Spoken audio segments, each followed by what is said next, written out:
చేచువలకు వెంటనే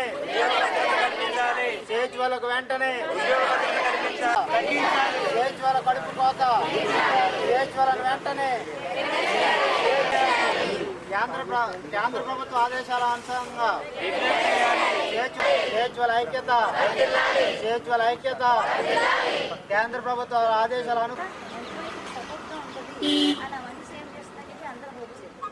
అది ఉండే 24,000 వస్తుంది, అంతకుముందు 23,000 వచ్చేసి.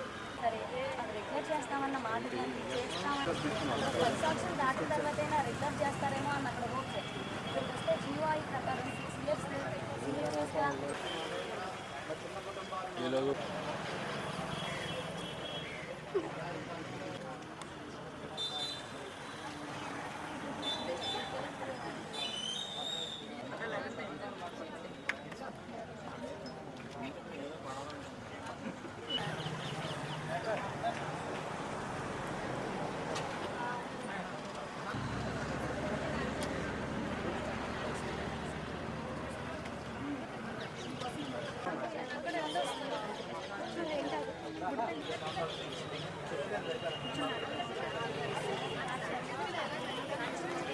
అందరం సిహెచ్ఓస్గా ఒక కమ్యూనిటీ హెల్త్ ఆఫీసర్ అనే ఒక డిజిగ్నేషన్ ఇచ్చి గత 7 సంవత్సరాల క్రితం మా రిక్రూట్మెంట్ జరిగింది.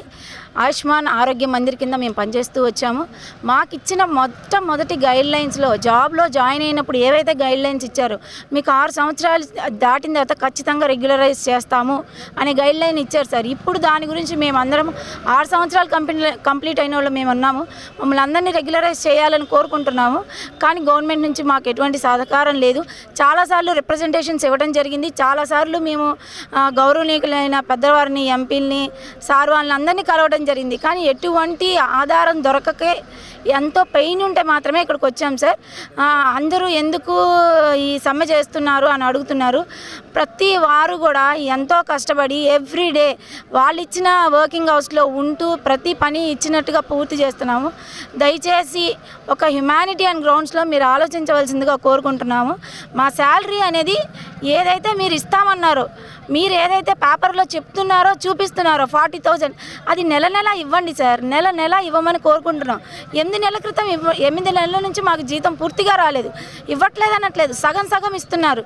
ఒక గవర్నమెంట్ ఎంప్లాయీకి కనుక మీరు చూసుకుంటే 2 రోజులు జీతం ఆగితేనే మాకు జీతం పడలేదు అని ప్రతి వారు మాట్లాడుకుంటారే. ఒక కాంట్రాక్ట్ ఎంప్లాయీగా ఉంటూ ఇంత తక్కువ జీతంతో మేము ఎలా రాణించగలుగుతాం సార్? ఏ ఈఎంఐ ఆగిద్ది, ఏ రెంట్ బిల్ ఆగిద్ది, ఏ పవర్ బిల్ ఆగిద్ది, మా జీతం మాత్రం ఆగుతుంది కదా. ఆలోచించండి దయచేసి. మా ఎందు దయ ఉంచి మాకు కావాల్సిన శాలరీ, ఇవ్వవలసిన శాలరీ, మీరు ఇస్తామన్న శాలరీ కరెక్ట్గా మంత్లీ ఇవ్వండి సార్, దయచేసి ఇవ్వవలసిందిగా. అలాగే రెగ్యులరైజేషన్ విషయంలో ఖచ్చితమైన నిర్దేశమైన ఆధారాలను మాకు కల్పించవలసిందిగా, ఉద్యోగ భద్రతను కల్పించండి సార్. ఒక ఉద్యోగి కష్టపడేదే ఉద్యోగ భద్రతను గురించి, మా కుటుంబానికి ఒక సపోర్ట్ ఉంటుందని. అది ఖచ్చితంగా మేమందరం మా ఫ్యామిలీకి ఇవ్వాలనుకుంటున్నాం. మా 6 సంవత్సరాలు కంప్లీట్ అయ్యాయి. అది దృష్టిలో పెట్టుకొని మాకు ఆ విషయంలో, రెగ్యులరైజేషన్ విషయంలో అడుగులు వేయవలసిందిగా గవర్నమెంట్ని ఇక్కడ నుంచి కోరుకుంటున్నాం. పేటకి హెల్త్ అండ్ వెల్నెస్ సెంటర్లో సిహెచ్ఓగా పనిచేస్తున్నాను. నేను 2019లో ఫస్ట్ బ్యాచ్లో రిక్రూట్ అయ్యాం సార్. ఇప్పటికి 6 years కంప్లీట్ అయిపోయి 7th year రన్ అవుతుంది. ఈ సిహెచ్ఓగా మేము విధులు నిర్వహిస్తూ ఆయుష్మాన్ భారత్ గైడ్లైన్స్ ప్రకారం 6 years కంప్లీట్ అయిన వాళ్ళందరినీ రెగ్యులరైజ్ చేయడం జరిగింది సార్. కొన్ని స్టేట్స్లో ఇప్పటికి రెగ్యులరైజ్ చేశారు సార్. మమ్మల్ని అయితే ఇప్పటికి రెగ్యులరైజ్ చేయలేదు, చేస్తామని హామీ కూడా ఇవ్వలేదు సార్. మాకు ఉద్యోగ భద్రత కల్పించమని అడుగుతున్నాము. అదేవిధంగా ఈపీఎఫ్ఓ అనేది ప్రైవేట్ ఎంప్లాయీస్ అందరికీ ఉంది సార్. ఏ హాస్పిటల్స్ కానీ ఏ సెక్టర్ అయినా సరే మాకు కూడా ఉండేది సార్. లాస్ట్ ఇయర్ వరకు April 24, 2024 నుంచి మాకు పీఎఫ్ కట్ చేయడం కూడా మానేశారు సార్. మాకు ఈపీఎఫ్ఓ కూడా కట్ అవ్వట్లేదు. సో ఈ పీఎఫ్ అనేది జాబ్ మానేసిన తర్వాత ఒక ఎంప్లాయీకి ఆధారంగా ఉంటుంది సార్. ఎవరో చూడకపోయినా కనీసం ఏదో ఒకటి సపోర్ట్ అవుతుంది అని. మాకు ఆ సపోర్ట్ కూడా లేకుండా చేస్తారు సార్. అదేవిధంగా మేము ఎన్హెచ్ఎంలో ఎంప్లాయీస్ ఒక 180 క్యాడర్స్ ఉంటే 190 క్యాడర్స్ వరకు ఉన్నాయి సార్ ఆల్మోస్ట్. అందులో అందరికీ 21 నుంచి 23% వరకు హైక్ ఇచ్చారు సార్. ఎక్సెప్షన్ మా సిహెచ్ఓ క్యాడర్ ఒక్కటే మినహాయింపు ఉంది సార్. అందులో మేము ఏం వర్క్ చేయట్లేదో అసలు మమ్మల్ని మినహాయింపులో ఎందుకు ఉంచారో మాకు తెలియదు సార్. అది అడుగుచున్నాము. అదేవిధంగా మేము అడిగిన ప్రతిసారి 40,000 జీతం ఇస్తున్నామని చెప్తున్నారు సార్.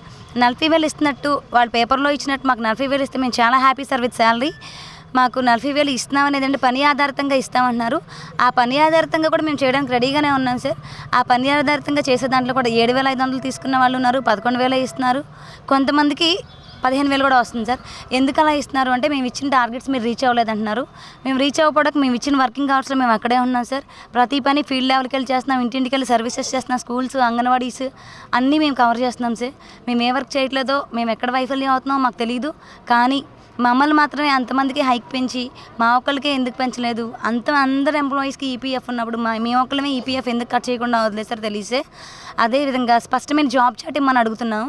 ఆ జాబ్ చాట్ అనే దానివల్ల మేము అన్ని వర్క్స్ చేస్తూ ఉండే మా వర్క్స్ ఎక్కడన్నా 1 or 2 నెగ్లిజెన్సిబుల్ అయితే మేము అన్ని వర్క్స్ చేస్తున్నాము అన్న విషయాన్ని కూడా కంప్లీట్గా ప్రభుత్వం మర్చిపోయి కట్ చేయాలి ఇన్సెంటివ్స్. ఆ పని ఏదైతే ఫుల్ఫిల్ అవ్వలేదో ఆ ఒక్క విషయాన్నే పట్టుకుని మాకు ఇన్సెంటివ్స్ కట్ చేస్తున్నారు సార్.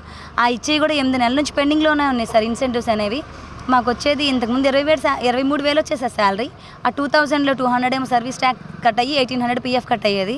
సో ఇప్పుడు పీఎఫ్ కూడా కట్ అవ్వకపోవడం వల్ల 24,800 మాకు శాలరీ వచ్చేస్తున్నాయి. ఆ 24,800లో మేము 4,000 rents, electricity bills, cleaning, stationery, sub centre కావాల్సిన మేమే కొనాల్సి వస్తుంది సార్. ఎందుకు అంటే టీమ్ లీడ్ అని మాకు ఒక పేరు ఇచ్చాడు సార్. అది పేరు మాత్రమే మిగిలిపోయింది. మాది అదే బాధపడుతుంది సార్. అన్ని వర్క్స్ మేము చేస్తున్నాము. టీమ్ లీడ్ ఇంక్లూడింగ్ కంటెంజెంట్ మా వాష్రూమ్స్ మేమే క్లీన్ చేసుకున్నాం, స్వీపింగ్ మేమే క్లీన్ అన్ని వర్క్స్ మేమే చేసుకుంటున్నాం సార్. మా చేసుకోవడానికి మాకు ఎలాంటి ఇబ్బంది లేదు. మేము అడగట్లేదు, ఇప్పుడు స్వీపర్స్ పెట్టమని అడగట్లేదు, క్లీనింగ్ చేయించమని అడగట్లేదు, బిల్డింగ్స్ అవేం అడగట్లేదు సార్. మేము ఉన్న మనీలో మేము అడ్జస్ట్ చేసుకోలేకపోతున్నాం. మా ఫ్యామిలీ ఇష్యూస్ అని కానీ మాకు హెల్త్ కార్డ్స్ కూడా లేవు సార్. అందరు ఎంప్లాయీస్కి ఉన్నాయి. మేము సమ్మె చేస్తున్నాం సార్ ఏపీఎంసీఏ తరపు నుంచి. ఎందుకు చేస్తున్నాము అంటే మేము ధర్నా చేయట్లేదు, ప్రభుత్వానికి గొడవలు చేయట్లేదు, వ్యతిరేకంగా చేయట్లేదు. మా బాధలు మీ మీడియా మిత్రుల ద్వారా గౌరవనీయులైన సీఎం గారికి, డిప్యూటీ సీఎం గారికి తెలియపరచమని మేము ఇక్కడికి వచ్చి సమ్మె చేస్తున్నాం సార్. అది ఏంటి అంటే మమ్మల్ని రెగ్యులరైజ్ చేయమని, ఈపీఎఫ్ఓ ఏదైతే ఆపేశారో అది రీస్టార్ట్ చేయమని, ఆ 23% హైక్ అనేది అందరికీ ఇచ్చినప్పుడు మేము ఒక్కళ్ళమే ఎక్సెప్షన్లో ఎందుకున్నాము, మాకు కూడా సమానంగా ఇమ్మని అడుగుతున్నాం సార్. మేమేమి పెద్ద పెద్ద కోరికలు అడగట్లేదు.